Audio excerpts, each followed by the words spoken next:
Good evening everyone, कैसे हो आप सब। शाम का टाइम है, शाम के बजे हुए हैं तकरीबन 5:45 और रात नहीं हुई है क्योंकि अब दिन लंबे होने लगे हैं तो इस वक्त रात नहीं हुई है। आज मैंने इसको झाड़ा, इसमें इतनी धूल हो गई थी। मैं ये गोवा से लेके आई थी और ये मैंने कुछ किसी ने मुझे पूछा भी था ये कितने का आया, तो ये 900 रुपये का आया था। 900 रुपीज़ का बाय करा था मैंने। और ये पेंटिंग जो होम सेंटर सूरत से हमने पेंटिंग बाय करी थी। कुछ लोग ना मेरे को पूछे थे एक बार, मैं ना जब ऐसे कुछ ब्लॉगिंग करती हूँ तब याद आती है चीज़ें। तो ये होम सेंटर सूरत से बाय करा था और ये गोवा से बाय करा था। गोवा बागा मार्केट से बाय किया था। अगर आप लोग गोवा जाओ तो गोवा का जो बागा मार्केट है, बागा फ्ली मार्केट, और इसके अलावा बागा का सस्ता है और सेम चीज़ें आपको अंजुना के फ्ली मार्केट में भी मिल जाएंगी, लेकिन अंजुना का मार्केट बहुत ज़्यादा महंगा है। तो मैं आपको सजेस्ट करूंगी, आप गोवा जा रहे हो तो बागा मार्केट इज़ गुड। और सैटरडे मार्केट बागा का बहुत फेमस है, मुझे पता है, बट मैंने देखा नहीं है। मेरी इच्छा है देखने की, आने वाले टाइम में जब गोवा जाऊंगी तो जरूर देखूंगी। आजकल मेरा ये सूट ऊपर निकला हुआ है तो मैं ज़्यादातर यही सूट पहने जा रही हूँ। अभी यहाँ सब लेटे हुए थे तो ये बेड मुझे बनाना है, ये बना के जाती हूँ मैं एक्चुअली विवेक के साथ बाहर जा रही हूँ। वो बोले कि उनको एक्चुअली कुछ काम है, तो कह रहे हैं कि काम भी हो जाएगा और चलो थोड़ा घूमना भी हो जाएगा। तो मैंने सोचा चलो थोड़ा सा घूम भी आएंगे। और मम्मी के फ्रूट्स लाने हैं। हाँ यार, मैं पूरी पड़ी थी। मम्मी के क्या मतलब, हमारे इस चीज़ पे भी बहुत कंट्रोवर्सी हो गई कि आप ऐसे क्यों बोलते हो मम्मी के फ्रूट्स, के आप लोग नहीं खाते। अरे भाई, हम लोग भी खाते हैं, बट मुंह से निकल जाता है क्योंकि मम्मी के बहाने से हर चीज़ आती है। मम्मी को अमरूद बहुत ज़्यादा पसंद है, तो इनके बहाने से चीज़ें आती है, खाते सब है। और एक अच्छी आदत मुझे पड़ी है मम्मी के आने से, मैं दूध पीने लगी हूँ। दूध नहीं पीती थी मैं, मम्मी ने मुझे अभी सबको दूध पीने की आदत लगा दी है। मैंने आज लाइनर थोड़ा सा अलग तरीके से किया है, देखो लंबा लंबा किया है। आने के बाद मैं कुछ शूट करने वाली हूँ तो आपसे बातें भी करूंगी। और आज खाने में क्या बना था, कल बनी थी बीन्स की सब्जी, आलू की सब्जी, देन हाँ आलू मटर की सब्जी। मैं कभी कभी ना जो चीज़ें बहुत ज़्यादा रिपीटेड होती है फिर मैं नहीं दिखाती, नहीं तो फिर लोगों को लगेगा रिपीटेड चीज़ें बार बार दिखा रही है। तो आलू बीन्स की सब्जी बनी थी, बहुत सिंपल तरीके से, बहुत टेस्टी थी। और बना था ये आलू मटर और दाल चावल, सब कुछ रखा हुआ है। मुझे कुछ भी कुक नहीं करना है। शाम को जब मैं ऐसे फ्री होती हूँ तो फिर मन करता है चलो भाई बाहर की शॉपिंग कर लो, कहीं घूम लो, किसी मंदिर जाओ। और जल्द हम लोग जा रहे हैं सहारनपुर टेम्पल, मम्मी को लेके जाना है क्योंकि मम्मी जब से आई हैं तो सहारनपुर के लिए बार बार बोल रही हैं। तो अभी प्रिशा के तो एग्जाम स्टार्ट हो रहे हैं, तो शायद मैं, विवेक और अभी और मम्मी निकल जाएंगे।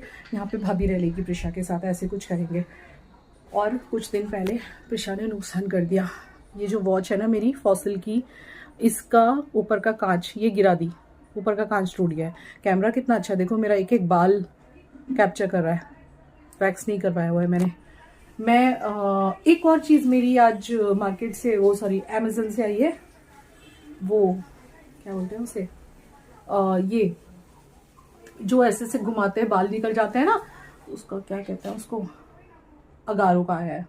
तो वो भी मैं बहुत जल्द आपके साथ उसका रिव्यू शेयर करूंगी। अगारो कंपनी का आया है, जो ऐसे घुमाते हैं ना, सेल वाला होता है, बाल निकल जाते हैं, वो जल्द आपके साथ शेयर करूंगी। चलो पहले बाहर जाते हैं, बाहर के काम कर लेते हैं। ये सूट पहना है मैंने जो कि मेरा काफ़ी फेवरेट है। मैं बेड ठीक कर दूँ और फिर निकलते हैं बाहर फ्रूट्स वगैरह लेने।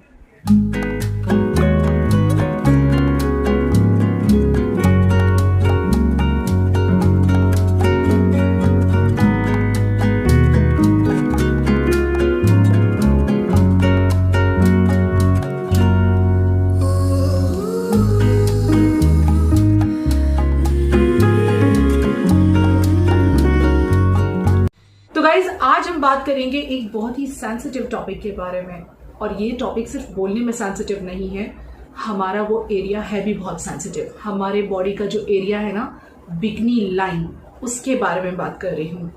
देखिए, बिकनी लाइन एरिया जो होता है उसका हाइजीन मेंटेन करना उतना ही इम्पोर्टेंट होता है जितना कि हम अपने किसी दूसरे बॉडी पार्ट का हाइजीन मेंटेन करते हैं। तो आज हम बात करेंगे बिकनी हेयर रिमूवल की। वैसे तो बहुत सारे तरीके हैं जिस तरह से हम बिकनी हेयर रिमूवल कर सकते हैं, बट चूंकि हमारे बॉडी का सबसे सेंसिटिव पार्ट है तो हमें बहुत जेंटल रहना पड़ता है। ये बहुत ज़्यादा, this is very very important कि हम कौन सा तरीका यूज़ कर रहे हैं। वैसे सभी तरीकों के अलग अलग इफेक्ट, अलग अलग रिजल्ट्स होते हैं, लेकिन हमें जेंटल रहना होता है बिकॉज ये हमारे बॉडी का सबसे ज़्यादा सेंसिटिव पार्ट होता है। तो ये देखना बहुत इंपॉर्टेंट होता है कि बेस्ट वे कौन सा है और कितना जेंटल है। तो आजकल बहुत सारे तरीके हैं बिकनी हेयर रिमूवल के, जैसे कि like waxing, trimming, shaving, body hair removal creams, और सभी के इफेक्ट्स भी अलग अलग होते हैं। अगर हम बिकनी लाइन को शेव करते हैं, शेविंग करते हैं वहां पे, तो जनरली 1 to 2 वीक्स में रीग्रोथ हो जाता है। और रीग्रोथ भी डिपेंड करता है पर्सन टू पर्सन, किसी का ज़्यादा लेट या जल्दी भी हो सकता है, और फिर रीग्रोथ होने के बाद हमें दोबारा शेविंग करनी होती है। वैक्सिंग की बात करूं तो वैक्सिंग जो है थोड़ा सा लॉन्ग टाइम में जाके रीग्रोथ होता है, जैसे कि 3 to 4 वीक्स, क्योंकि जड़ के करीब काम करता है इसी वजह से। लेकिन यार देखो, ये दोनों ही चीज़ें, शेविंग और वैक्सिंग, कहीं ना कहीं स्किन को इरिटेट करती हैं, कहीं ना कहीं आपकी स्किन इरिटेटेड फील करती है।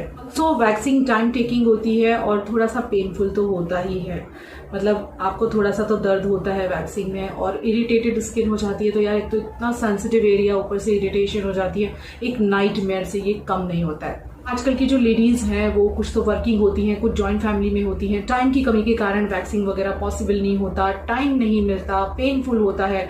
तो हर एक औरत ये सोचती है कि कोई ऐसा तरीका हम सर्च करते हैं जो कि पेनलेस हो, टाइम टेकिंग भी ना हो, और मतलब जिसका रिजल्ट भी अच्छा हो, स्किन भी इरिटेट ना हो। तो जनरली हम औरतें ऐसा ही तरीका सर्च करते रहते हैं। सो लास्टली हमारे दिमाग में आता है कि हम हेयर रिमूविंग क्रीम यूज करें, क्योंकि ये पेनलेस भी है, पेन नहीं होता, टाइम टेकिंग भी नहीं होता। लेकिन क्या होता है कि जो नॉर्मल हेयर रिमूविंग क्रीम होती है बॉडी के लिए, वो बिकनी हेयर लाइन के लिए सही नहीं है, बिकॉज बिकनी लाइन जो है वो सबसे ज़्यादा सेंसिटिव होता है। तो भाई उसके लिए कोई स्पेशल हेयर रिमूविंग क्रीम होनी चाहिए जो कि बिकनी लाइन के हेयर को रिमूव करने के लिए परफेक्ट हो। लेट नहीं करती हूँ और आपको बताती हूँ कि आपको क्या यूज़ करना चाहिए और मैं क्या यूज़ करती हूँ। बिकनी लाइन हेयर को रिमूव करने के लिए ये है एवर्टीन का बिकनी हेयर रिमूवल क्रीम, जो कि स्पेशली डिजाइंड है हमारी बिकनी एरिया के हेयर रिमूवल करने के लिए। It is formulated with natural chamomile extract with no harsh smell, formula of Everteen, और ये आपके bikini area soft and gentle cleaning करता है बिना ईचिंग और इरिटेशन के। It effectively removes hair without any skin burning and provides you soft and smoother bikini line. मैंने links description में डाल दिए हैं, आप लोग वहां से बाय कर लीजिएगा। You can use it in very simple steps, just apply on desired area, wait for 5 minutes, rinse with water and that's it, you are done. So guys, मेरा एक्सपीरियंस तो इस क्रीम के साथ बहुत अच्छा रहा है, और एवर्टीन के प्रोडक्ट्स के बारे में टाइम टू टाइम मैं आपको बताती रहती हूँ। Best part of this hair removing cream is this coin size towel. आप इसको ऐसे आपको मिलता है, ये रिसीव होता है इसी के साथ, क्रीम के साथ, और जब आप इसको पानी में डालते हो तो ये कॉइन साइज वेट टॉवल बन जाता है। इसे आप अच्छे से ना वाइप ऑफ कर सकते हो। No itches, no rashes, no harsh smell और स्किन डार्कनिंग। और ये वेरिएशन जो मैं यूज़ कर रही हूँ ये है चारकोल वाला। तो इसमें आपको मिलेगा charcoal, kojic acid and vitamin C for a radiant skin without any dark spot. Smoother skin रहेगी, softer bikini line in just 5 minutes with a gentle cleansing and pleasant after feel. ये बहुत अच्छे हैं guys, trust me. So description box में link है, check out कर लीजिएगा। तो वापस आने के बाद में मैं कोई भी व्लॉगिंग नहीं कर सकी, क्योंकि घर पे आई ना तो ये मेरी मासी से बात कर रही थी और कुछ भैया का टॉपिक निकल आया था, तो सारी पुरानी बातें याद करके रो रही थी। इनको देख के हम लोग इतने अपसेट हो गए थे ना कि उस दिन फिर कोई व्लॉगिंग नहीं की, कुछ नहीं हुआ, बस इनको समझाते रहे और हम सभी इमोशनल हो गए थे। क्योंकि ऑब्वियसली लाइक कभी कभी देखो मम्मी खुश रहने की ट्राई करती है, हम भी खुश रखने का ट्राई करते हैं, पर आखिरकार उनका बेटा था जो इस दुनिया से गया है, तो याद तो उनको आ ही जाती है। बहुत ज़्यादा परेशान हो गई थी, हमने जैसे तैसे समझा बुझा के खाना खिलाया, और डर क्या लगता है अभी एज भी है ना, तब इतना ख़राब हो जाए। काफ़ी रोई थी याद करके ना। इसीलिए हम लोग कोशिश करते हैं भैया का ना कोई टॉपिक नहीं निकालते सामने, जिससे इनको कोई दिल पे असर ना हो। 1 साल हो जाएगा, अभी मार्च में 1 साल होने वाला है भैया को गए इस दुनिया से। लेकिन हम ट्राई कर रहे हैं कि, मैं तो ट्राई कर रही हूँ कि उनका बेटा बन सकूँ। कोशिश मेरी जारी है कि उनको बेटे की कमी कभी फील ना हो। तो अभी रात के बज गए हैं 10:26 और मुझे अभी करना है एक शूट, जिसके लिए मैं अंदर रूम में आई हूँ। सारा काम वाम निपटा के, खाने वाने का, हर चीज़ का। और कल आपने देखा था मॉम रो रही थी फ़ोन पे। कल के बाद फिर मेरी कोई व्लॉगिंग नहीं हुई, बिकॉज़ मैं भी अपने काम में थी तो व्लॉग नहीं बना पाई फिर। और मम्मा रो रही थी, थोड़ा भैया को याद करके, भैया की याद आ गई थी। वो अपनी बहन के साथ बात कर रही थी, और मतलब मेरी मौसी जो है, मेरी काफ़ी सारी मौसी हैं। आज मैं आपको बताती हूँ कि मेरे जो ननिहाल है, मतलब जो नानी का घर है, तो वहाँ पे कितने मौसी, कितने मामा, कितने लोग हैं सब। सो मेरी मॉम जो हैं, मेरे मॉम की जो मम्मी हैं, वो 2 मम्मियाँ थी। तो वो कैसे थी, लाइक मेरे जो नाना तो एक ही हैं, तो पहली जो नानी थी वो उनकी, मैं आपको बोलूँ तो ये टोटल 3 बहनें और एक मिनट, हाँ, बड़े मामा, सुरेश मामा, महेश मामा, शास्त्री मामा और नरेश मामा, 5 मामा हैं मेरे, जिसमें से जो 4 मामा हैं वो पहली वाली नानी से थे और एक जो मामा है वो मेरे सगे मामा, और जो ये तीनों बहनें हैं और एक मामा, मतलब यानी कि 3 बहन और एक भाई, वो मेरी जो नानी है, जो मेरी रियल नानी है, मेरे मम्मी की मम्मी, जो अब तो इस दुनिया में नहीं है वो, सो वो उनसे हैं, और पहले 4 जो मामा हैं वो दूसरे मेरी नानी से थे, मतलब हैं। उन मामाओं में से अभी महेश मामा है, शास्त्री मामा, बड़े मामा और सुरेश मामा, ये तीनों नहीं है, एक ही मामा बचे हैं, वो तीनों की डेथ हो चुकी है बाकी मामाओं की। तो आप लगा लो कि 5 मामा और 3 मौसी और एक मेरे मुंह बोले मामा। वो कैसे, उसकी स्टोरी आपको, बहुत अच्छी स्टोरी है, बहुत प्यारी स्टोरी है। वो जो मेरे मामा है राजकुमार मामा, अब इस दुनिया में वो भी नहीं है, बचपन निकला है हमारा उनके बच्चों के साथ खेलते खेलते, उनके बच्चे अभी वेल सेटल्ड हैं। तो उन मामा की स्टोरी ये है कि उनसे हमारा देखा जाए तो कोई नाता नहीं है, लेकिन फिर भी वो मेरे मामा हैं। वो कैसे, जो मेरे नानू के घर पे जो मेड काम करती थी, हाउस हेल्पर, उनका बेटा, माँ बाप दोनों गुजर गए, बच्चे बिल्कुल अकेले रह गए, मतलब मामा मेरे राजकुमार मामा अकेले रह गए। मेरे नाना ने उनको अपने साथ रख के पढ़ाया लिखाया अपने बच्चों की तरह और उनको काबिल बनाया। वो एक अच्छे ऑफिसर बने, उनकी शादी कर दी, उनके 2 बच्चे हुए, एक सोनू भैया, मोनू भैया, अभी दोनों वेल सेटल्ड है। एक तो कनाडा में आई थिंक है और दूसरे भैया दिल्ली में है, दोनों वेल सेटल्ड जॉब कर रहे हैं। यानी नानू ने देखा जाए तो एक बच्चे की और उसके आने वाली सारी पीढ़ियों की ज़िंदगी बना दी है ना। मैं गलत तो नहीं हूँ ना, बिकॉज उन्होंने कितने अच्छे से संभाला, यू नो। देखा जाए तो हाउस हेल्पर का बच्चा था, लेकिन उसको अपने बच्चे की, और पता है हमें नहीं पता था कि हमारे सगे मामा नहीं है, हमें पूरा बड़ा होकर, मतलब मेरी शादी के बाद पता चला कि मेरे सगे मामा नहीं है, क्योंकि उनका जो अटक था, लाइक सरनेम माहेश्वरी लगाते थे वो, राजकुमार माहेश्वरी। तो मैंने मम्मी को एक बार पूछा कि मम्मी ये माहेश्वरी क्यों लगाते हैं, मतलब हमारी मम्मी ने, मामाओं ने कभी फ़र्क नहीं किया उनमें और खुद में, ना ही नाना नानी ने किया, तो इस वजह से हमें भी नहीं पता था, हम उन्हें हमारे सगे मामा ही समझते थे।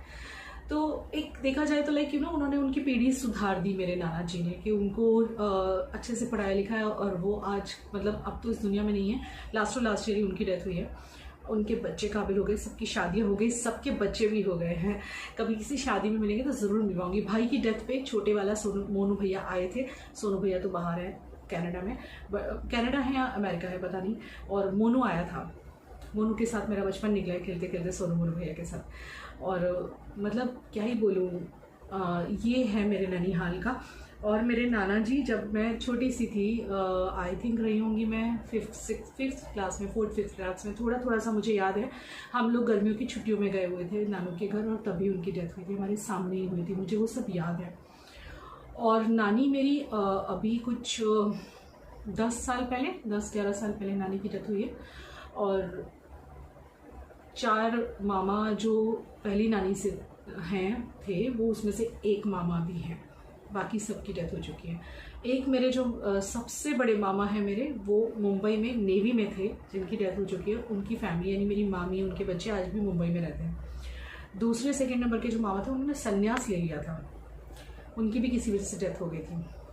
तीसरे जो मामा है शास्त्री मामा, आपको अगर याद हो मैंने ब्लॉग बनाया था 2021 जनवरी में, मैं उनको मिलने गई थी। वापी में उनका बेटा जॉब करता है, वहाँ मिलने गए थे हम लोग। वो मेरे जो मामा, एक बार मैं ट्रेन पे भी मिलने गई थी अगर आपको याद हो तो, वो तीसरे वाले मामा। और एक है महेश मामा, जो एक मतलब चौथे मामा जो हैं, तो वो अभी हैं, ही इज़ ऑल राइट। और ये सभी मामाओं के, एक मामा को छोड़ के जिन्होंने संन्यास ले लिया था, उसके सारे मामाओं के 4-4, 5-5 बच्चे हैं। आप लगा लो, हम जब बचपन, मुझे मेरा याद है जब नानी के घर गर्मियों की छुट्टी में जाते थे, 15-20 तो बच्चे हो जाते थे, क्योंकि 3 मौसियाँ, मतलब मम्मी को मिला के 3 बहनें, इनके सभी के 3-3, 4-4 बच्चे, और सभी मामाओं के 3-3, 4-4, 5-5 बच्चे। कितने बच्चे हो गए। हम लोग का बचपन बहुत अच्छा निकला है। जब मैं याद करती हूँ ना, मुझे इतना अच्छा लगता है, बहुत अच्छा बचपन निकला है हम लोगों का। सो ये थी मेरे ननिहाल की स्टोरी, और कल अपनी बहन से बात करते हुए, और हाँ मेरी जो मौसियाँ हैं वो एक मौसी जयपुर में हैं जिनका मैंने आपको बताया भी था, लेकिन जिस टाइम पे हम जयपुर गए थे वो कहीं बाहर गई हुई थी, और एक दूसरी मौसी गोवा में है थी, अब अहमदाबाद में सेटल है। जब मैं यूट्यूब चैनल पे नहीं थी, यूट्यूब वीडियो नहीं शायद बनाती थी, मैंने शूट भी किया था 2019 में मैं गई थी उनके घर पे, और अब वो अहमदाबाद में रहती है और मम्मी हमारे साथ है। तो ये है मेरे ननिहाल के लोग, और कज़न्स अभी ज़्यादातर सब अब्रॉड हैं, लाइक जो मेरे कज़न्स हैं ज़्यादातर कुछ इंडिया में हैं कुछ बाहर हैं, सब वेल सेटल्ड हैं, वेल क्वालिफाइड हैं। यही है बस मेरे ननिहाल की स्टोरी। एंड मम्मा बस भैया को याद करके रो रही थी, कल इमोशनल हो गई थी। एक्चुअली उनको ना यहाँ पे बहुत अच्छा लग रहा है, मतलब she is feeling quite good, क्योंकि हम लोगों के साथ कह रही है कि बच्चों में टाइम कहाँ निकल जाता है पता नहीं चलता, और वो कह रही है जब मैं मेरठ में होती हूँ तो मैं बहुत अलोन फील करती हूँ। ऑब्वियसली करेंगी, क्योंकि यहाँ बच्चे हैं, टाइम निकल जाता है मेरे साथ, मेरे बच्चों के साथ, लेकिन वहाँ मम्मी अकेली पड़ जाती हैं। तो इस वजह से कल वो थोड़ी इमोशनल हो गई थी कि मैं वापस जाने का सोच के भी मुझे डर लगता है कि मैं जाऊंगी तो लाइक फिर से मुझे वही सब वहाँ पे अकेली रहती है तो भैया दिमाग में घूमता रहता है। बच्चों के साथ रहना थोड़ा अच्छा लगता है, लेकिन पापा नहीं समझते इस बात को। जैसे कुछ लोग मुझे कमेंट कर रहे थे ना कि आप अपने पापा को क्यों नहीं बोलती कि वो जो है वो मतलब आ जाएं, क्यों उनको अकेला छोड़ रखा है, ये क्वेश्चन था ना। तो अब मम्मी कितना सफ़र करेगी ना, मतलब वो बिल्कुल भी कहीं जाने आने तैयार नहीं होते, उस चक्कर में मम्मी भी फंसी रहती है, और मम्मी का दिल करता है अपने बच्चों के साथ रहने का, तो वो बेचारी सफ़र करती है इस चीज़ में। तो इस बार दादी थी तो उनको लगा चलो भी पापा को कंपनी मिलती रहेगी, और काम वालियाँ बिल्कुल आती हैं, आप लोग टेंशन ना लें। कुछ लोग के लिख रहे थे ना कि पापा की परवाह नहीं है, ऐसा भी लिखा है कुछ ने, किसी ब्लॉग पे मैंने पढ़ा था। बहुत परवाह है, रोज़ हम कॉल पे बात करते हैं, ही इज़ ऑल राइट, और कोई भी मेड या हाउस हेल्पर छुट्टी नहीं कर रही है, सब टाइम टू टाइम आ रही हैं और सब टाइम टू टाइम सारा काम कर रही है घर का। तो इसलिए आप लोग ऐसा ना सोचें कि अकेला छोड़ा हुआ है, ऐसा कुछ नहीं है। He is all right, perfectly all right. खाने वाली आ रही है, बर्तन झाड़ू पोछा कपड़े सब कुछ हो रहा है, वॉशिंग मशीन है, नथिंग टू वरी अबाउट। और दादी भी बिल्कुल ठीक है, दादी के बारे में बात चल रही है रेगुलर, सो ये है। और भाई की या तो देखो माँ है वो, और जवान बेटा गया है, तो ऑब्वियसली ये भरपाई तो नहीं हम कर पाएंगे, लेकिन हम अब बेइंतहा भरपूर प्यार देके कोशिश कर रहे हैं कि मम्मी को ये फील ना होने दें कि उनका बेटा अब इस दुनिया में नहीं है। कल वो बहुत इमोशनल हो गई थी, मतलब जिस तरह से रो रही थी ना फूट फूट के, मुझसे भी देखा नहीं गया। बाद में हम लोगों ने उसे चुप करवाया, हमने कहा चलो घूम के आते हैं। एक तो घूमने भी कम निकलती हैं, ज़्यादा निकलती नहीं है, ज़बरदस्ती ले जाना पड़ता है, जहाँ ले जाते हैं, नहीं तो मना ही करती रहती हैं। बट चलो जो भी है, आई थिंक इस वीडियो को मुझे यहीं पे एंड करना चाहिए। और एक क्या बोलूँ आपको, थैंक यू सो मच। कुछ लोग मम्मी के आने से बहुत खुश हैं, मम्मी के ब्लॉग्स बहुत एंजॉय कर रहे हैं। Love you, love you, love you. और ये ड्रेस कैसा लग रहा है? वैसे इस ड्रेस के बारे में तो शायद मैं बता ही चुकी होंगी कि तब प्रिटी कलर है, ये इंडोरा ब्रांड का है, और अमेजन, फ्लिपकार्ट, मिंत्रा सब जगह पे अवेलेबल है अगर आपको चाहिए ये सूट। और ये आई थिंक इसकी कॉस्टिंग थी 1600-1700 रुपये। तो चलिए इस वीडियो को यहीं एंड करती हूँ। थोड़ा चिट चैट लगा होगा, कभी कभी रेसिपी आती हैं, फिर रेसिपी भी ज़्यादा डालो तो फिर ये हो जाता है यार नया क्या बनाए, जब पुराना पुराना बन रहा है फिर नया क्या दिखा है। Love you, good night, bye.